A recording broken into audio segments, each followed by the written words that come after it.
चलिए, तो कल हम लोग क्या पढ़े थे? आज पढ़ना हम लोग को प्लानिंग प्रोसेस। क्या पढ़ना है? Planning process. ठीक है, चलिए तो इसको हम थोड़ा सा अब स्टार्ट करते हैं प्लानिंग प्रोसेस पढ़ने के लिए।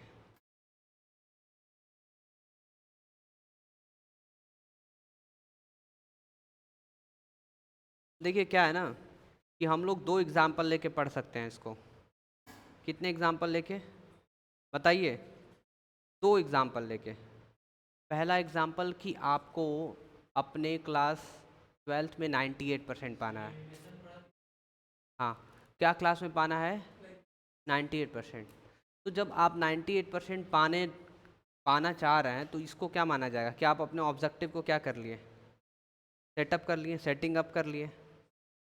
बताइए, हो गया? पहला क्या है कि आपको 98% पाना है। क्या पाना है? 98%। दूसरा एग्जाम्पल हम लोग ये ले सकते हैं कि किसी इंडस्ट्री में वो टारगेट ले रखे हैं कि 1000 यूनिट कंप्यूटर बनाना है। क्या बनाना है? 1000 यूनिट कंप्यूटर। क्लियर है? 1000 यूनिट कंप्यूटर पूरे साल भर का मान लेते हैं। एक साल में आपको पढ़ के 98% लाना और एक साल में पढ़ के क्या बनाना है? 1000। एक साल में एक इंडस्ट्री वो क्या बनाएगी? कंप्यूटर बनाएगी। क्लियर है? वो एकदम टारगेट ले रखी है, setting up of the target. जब भी आप प्लानिंग करने जाते हैं तो प्लानिंग करने में सबसे पहला प्रोसेस, प्लानिंग प्रोसेस सबसे पहला setting up of the objective. आप अपने ऑब्जेक्टिव को सेट कर लीजिए। समझ आया? तो मान लेते हैं हम लोग प्लानिंग कर रहे हैं कि कैसे आप 98% पा सकते हैं। ठीक है, तो सबसे पहला टारगेट क्या सेट किए? 98%। क्या सेट किए? 98%। क्लियर है? और दूसरा 1000 यूनिट कंप्यूटर इंडस्ट्री वाले कर लिए, हम लोग अपना कर लिए, वो इंडस्ट्री वाले कर लिए। तो पहला क्या हो गया? Setting up of the objective. क्या हो गया? पहला सेटिंग अप ऑफ दी। अब यहाँ पे आप ध्यान से देखिएगा चीज़ों को। जब हम लोग प्लानिंग कर रहे थे, ठीक है, तो वो प्लानिंग करने समय हमारे पास 12 महीने थे। कितने महीने थे? 12 महीने। मतलब 1 अप्रैल को हम क्या डिसाइड करते हैं? 1 अप्रैल को हम डिसाइड करते हैं कि हम लोगों को 98% चाहिए। कितना परसेंट चाहिए? ठीक है, इसी को बोलेंगे setting up of the objective. क्या बोलेंगे? Setting up of the objective. ये नीचे क्या डिसाइड किया था? ये डिसाइड किया था 1000 यूनिट कंप्यूटर। क्या बनाना है? 1000 यूनिट कंप्यूटर। अब यहाँ पे ये भी अपना कितना महीना? 12 महीना ये सेट किए थे। ठीक है, क्लियर है? आप लोगों को इतना समझ आ रहा है? तो setting up of the objective क्या हो गया कि इनका 1000 है और हम लोग का 98% है। दो हम बोले ना, दो तरीके से इसको पढ़ा जाएगा। तो पहला तो हो गया setting up of the objective. But दूसरा पता क्या होता है कि आप जो अपना ऑब्जेक्टिव सेट कर रखे हैं उसके बारे में खूब सोचिए, एजम्पशंस लीजिए, उसके बारे में खूब सोचिए। खूब मतलब कैसे करेंगे, क्या करेंगे, कब करेंगे, खूब उसके बारे में सोचिए, उसी से रिलेटेड खूब सोचिए। खूब एजम्पशंस लीजिए, खूब एजम्पशन लीजिए कि हम ऐसे करेंगे, वैसे करेंगे। तो आप कह रहे हैं सर एजम्पशन लेना उसको क्या कहते हैं? उसको कहते हैं डेवलपिंग प्रेमाइजेस। क्या कहते हैं? डेवलपिंग प्रेमाइजेस। जैसे एग्जांपल कह रहा है, प्रेमाइजेस का मतलब होता है making assumptions regarding future. Future में क्या क्या हो सकता है, आप क्या क्या करेंगे, उसी पे एजम्पशन लिए जा रहे हैं, एजम्पशन लिए जा रहे हैं। जैसे एग्जांपल, हम लोग 98% पाएंगे, इसमें कोई दो राय नहीं है।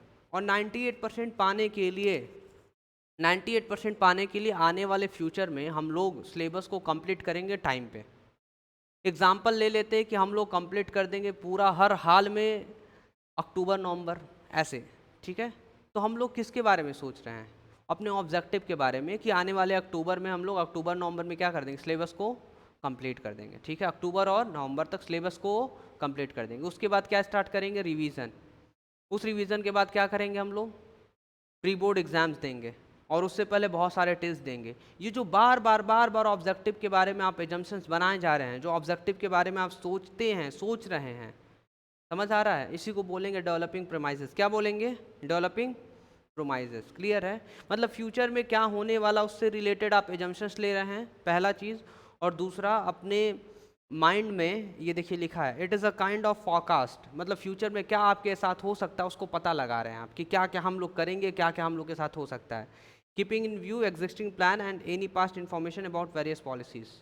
मतलब पहले हमारे साथ सारे बच्चों के साथ क्या क्या हुआ वो चीज़ को ध्यान में रखते हुए और आगे क्या क्या आपके साथ हो सकता है वो सारी चीज़ें हम लोग पहले से ही बात कर रहे हैं, डिस्कस कर रहे हैं। जितना ज़्यादा आप एजम्पशंस बना रहे हैं, जितना ज़्यादा आप उसके बारे में सोच रहे हैं, अपने ऑब्जेक्टिव के बारे में, उसी को बोलते हैं डेवलपिंग प्रेमाइजेस। क्या बोलते हैं? डेवलपिंग।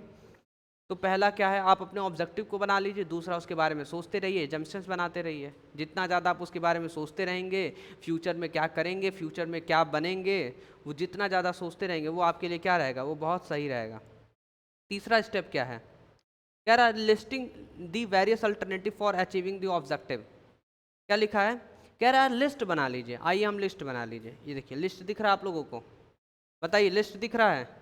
अब इस लिस्ट में बोल रहा है कि सब आप 98% पाने के लिए, आप 98% पाने के लिए सेल्फ स्टडी, सिर्फ आप सेल्फ स्टडी कर लीजिए, आप 98% पा जाएंगे। एक ये तरीका है 98% पाने का।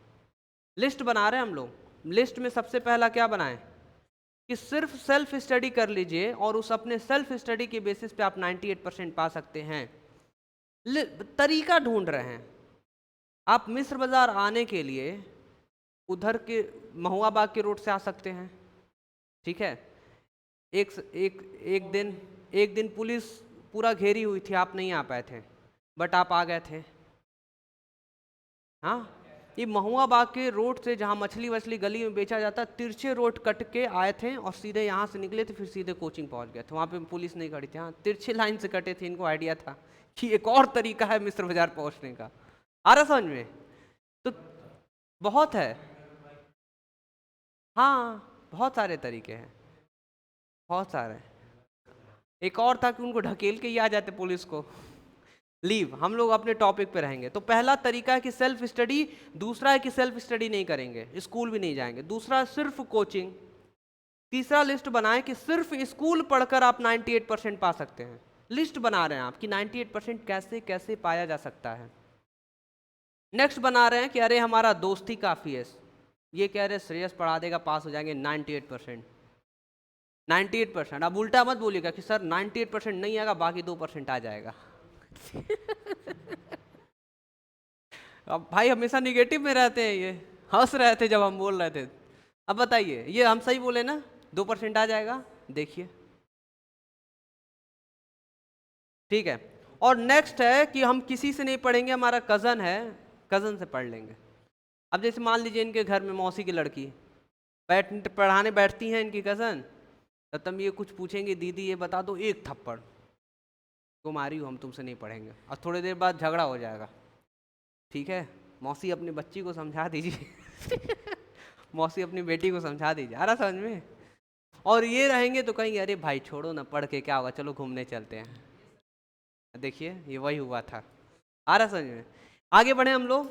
तो आप लोग ना लिस्ट बना लिए हैं। तो थर्ड स्टेप कहता है कि आप अपने ऑब्जेक्टिव को अचीव करने के लिए, देखिए आप अपने ऑब्जेक्टिव को अचीव करने के लिए वेरियस अलग अलग अल्टरनेटिव का लिस्ट बना लीजिए। क्या बना लीजिए? लिस्ट बना लीजिए। तो तीसरा स्टेप क्या है? Listing the various alternative for achieving the objective. Alternative का मतलब एक से अधिक तरीके, पॉसिबिलिटी, कैसे कैसे अपने गोल को पाया जा सकता है। क्लियर है? जो आप बोल रहे हैं बस वही है कि अलग अलग तरीके से अलग अलग पॉसिबिलिटी क्या क्या है। क्लियर है? ठीक है। तो हम लोग तो अब थर्ड हो गया। अब आप ही बताइए कि जब इतना आप कर लेंगे तो एक बहुत इंपॉर्टेंट चीज़ ज़रूरी है कि नहीं, कि सभी लोग तो सेल्फ स्टडी करके 98 नहीं पा सकते, या सिर्फ कज़न से पढ़ के 98 नहीं पा सकते, या सिर्फ स्कूल जाकर 98% नहीं पा सकते। तो वो उस सभी चीज़ों में आपको एनालिसिस करना होगा। क्या करना होगा? एनालिसिस। कि क्या आप सभी को अपना अपना एनालिसिस करना होगा कि क्या आप सेल्फ स्टडी करके पा सकते हैं 98%। तो अगर उसमें कुछ दिक्कत आ रहा है कि नहीं सर सेल्फ स्टडी करने में कुछ कुछ चीज़ें समझ नहीं आता, इंसान होपलेस होता, उसके बाद पढ़ने का मन नहीं करता, 98% सेल्फ स्टडी से पॉसिबल नहीं है। एक चीज़ कंफर्म हो गया कि पॉसिबल नहीं है आपके लिए। दूसरा, सर कोचिंग में तो जो नहीं आता सर से पूछ लेते हैं। ठीक है, तो सर कोचिंग से पॉसिबल है। सर स्कूल से, सर स्कूल में तो कुछ ज़्यादा ही तेज भागते हैं और बस होमवर्क पे होमवर्क होमवर्क पे होमवर्क दे देते हैं, डराते हैं कॉपी चेक करेंगे। तो सर स्कूल में पढ़ाई कहाँ हो पाती है? पूरा मजाक वहीं पे तो होता है। यहीं पे जो अच्छे से पढ़ लेते हैं कोचिंग में पढ़ लेते हैं। सर फ्रेंड, फ्रेंड तो कमीने होते हैं ना, हर एक फ्रेंड। ठीक है, आ रहा समझ में? तो सर फ्रेंड से कहाँ से सर, फ्रेंड पढ़ाने के बदले उल्टा ऐसा पढ़ाएंगे कि नीचे से आएगा नंबर। क्लियर है? और लास्ट में सर कजन से तो झगड़ा हो जाता है ना। देखिए हम भी कितना चालाक हैं, सबको खराब कर दिए, कोचिंग को अच्छा बना दिए। आ रहा समझ में? मतलब सोचिए कि पढ़ाने पढ़ाने में आपको बोल रहे हैं कोचिंग बहुत अच्छा होता है, कोचिंग पढ़ने से क्या होता है कि 98% आ सकता है। बट नहीं, आपका अपना अलग अलग एनालिसिस होगा।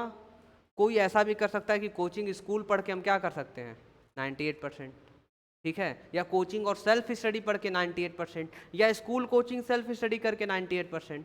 तो अल्टरनेटिव तो बना लिए हैं, बट आपको एनालिसिस करना होता है। नेक्स्ट पॉइंट करता है इवैल्यूएशन। कह रहा है कि जितने अलग अलग अल्टरनेटिव बनाए हैं आप उसको क्या कर लीजिए, इवैल्यूएशन। इवैल्यूएशन का मतलब हाँ, इवैल्यूएशन का मतलब ये है कि आप देख लीजिए कि उससे आपको फायदा होगा कि नहीं होगा। ठीक है ना, आपको जितने भी अल्टरनेटिव तैयार किए उस अल्टरनेटिव से आपको फायदा होगा कि नहीं होगा, मतलब आपके पक्ष में क्या आ रहा है। इवैल्यूएशन का मतलब उसको देखिए कि आपके वो काम लायक है कि नहीं है, आपके काम लायक ही नहीं, मतलब उसको इवैल्यूएशन का मतलब कि उसको एकदम पता कर लीजिए कि वो आपको फायदा देगा कि नहीं देगा। अरे कॉपी चेक होता है, कहते हैं ना कि मार्किंग इवैल्यूएशन, मतलब आपका कॉपी चेक किया जा रहा है, तो बस आपको भी चेक करना अल्टरनेटिव कि जितने सारे तरीके हैं क्या वो तरीके आपके लिए फ़ायदेमंद है कि नहीं है। तो हम लोग तो देख लिए ना कि सिर्फ कोचिंग आपके लिए फ़ायदेमंद है। क्या है? सिर्फ कोचिंग आपके लिए फ़ायदेमंद है। तो हम लोग इवैल्यूएशन किए, सबका किए, किससे क्या फ़ायदा वो पता चल गया कि कज़न से झगड़ा हो जाता है, फ्रेंड नहीं पढ़ाएगा, ऐसा पढ़ाएगा कि नीचे से 2 नंबर आएगा। ठीक है, और घर पे सेल्फ स्टडी पढ़ लेंगे बट कुछ कुछ चीज़ें समझ नहीं आती है, और स्कूल में पढ़ाई होता है बट कॉपी ज़्यादा मांगा जाता है और स्पीड कुछ ज़्यादा तेज़ रहती है, और कभी कभी कुछ नहीं समझ आता है, कॉपी उनको देना पड़ता है।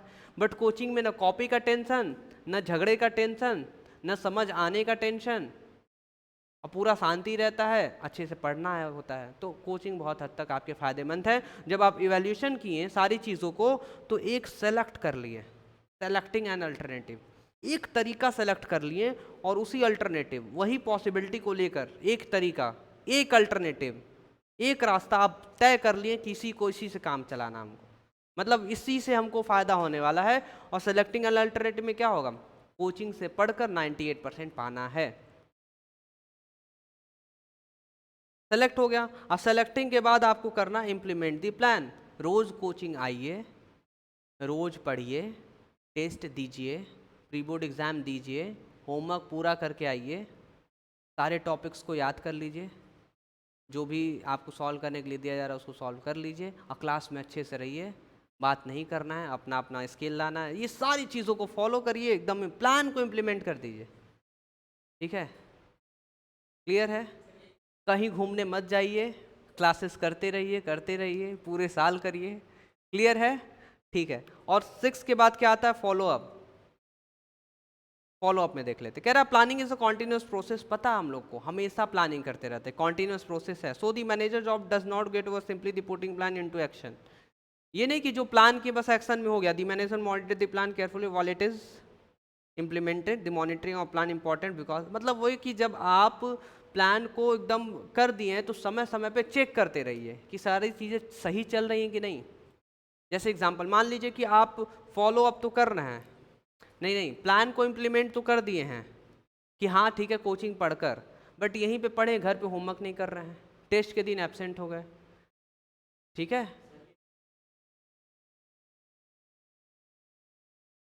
हाँ, प्लानिंग प्रोसेस है जो, ठीक है, प्लानिंग प्रोसेस। तो आप कह रहे हैं प्लानिंग के पहले, हाँ,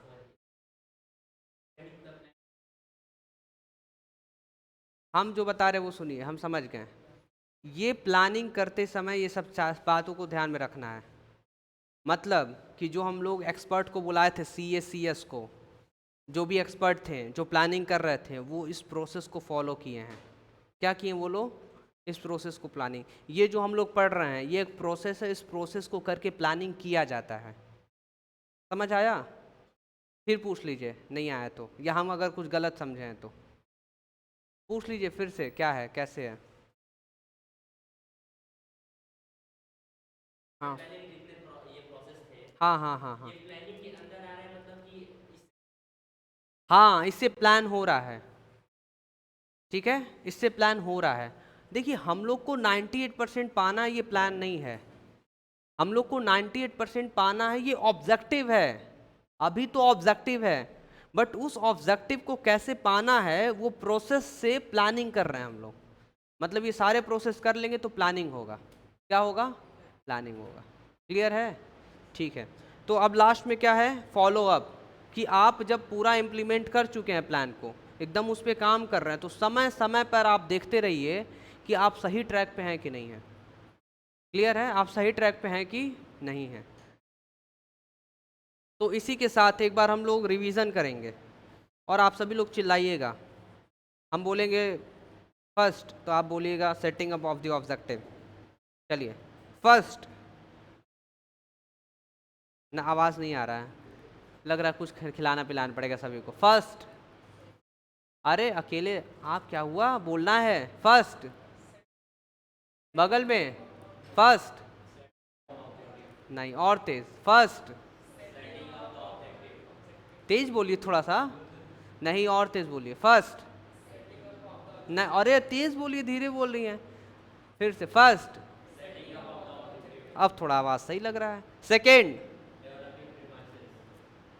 खड़े हो जाइए, दोनों लोग खड़े हो जाइए, फिर आवाज निकले, खड़ जल्दी से जल्दी से, हाँ अब बोलिए, सेकेंड, सेकेंड, आप क्यों शांत हो गए, खड़े होने का मतलब, नहीं नहीं आप भी खड़े हो जाइए, आप भी खड़े हो जाइए, खड़े होके बोलिए, हाँ second, third, four, fifth, six, six, six, seven, ठीक है बैठ जाइए, आप लोग में आवाज नहीं है। देखिए first, setting up of the objective, अरे किस चीज का डर है, आवाज ही नहीं जाता बाहर। सेकेंड, डेवलपिंग प्रीमाइसेस, कान फट जाए किसी का, इतना तेज चिल्लाइए, आ रहा है ना समझ, हम मना तो कर नहीं रहे हैं। Listing the various alternative, evaluation of different alternative, ठीक है, setting and alternative, implementing the plan, follow up, खत्म। तेज बोलना था, आप लोग कैसे बोल रहे हैं, setting up of the objective, developing premises, follow, अरे इतना धीरे बोल के क्या फ़ायदा, तेज़ बोलेंगे तब तो याद होगा, ठीक है। तो इसको आप लोग घर से कॉपी पे लिख कर आइएगा, और इसी के जस्ट नीचे ये वाला आपको करना है, केस स्टडी, ये वाला केस स्टडी, ठीक है। तो ये केस स्टडी हो जाएगा, केस स्टडी नंबर 3, और इसके पहले 1 और 2 वो भी कर सकते हैं आप लोग, तो उसको फ़ोटो क्लिक कर लीजिए, या आपके पास बुक है उससे कर लीजिएगा, या वीडियो अपलोड हो जाएगा तो वहाँ से जाके इसको ले लीजिएगा।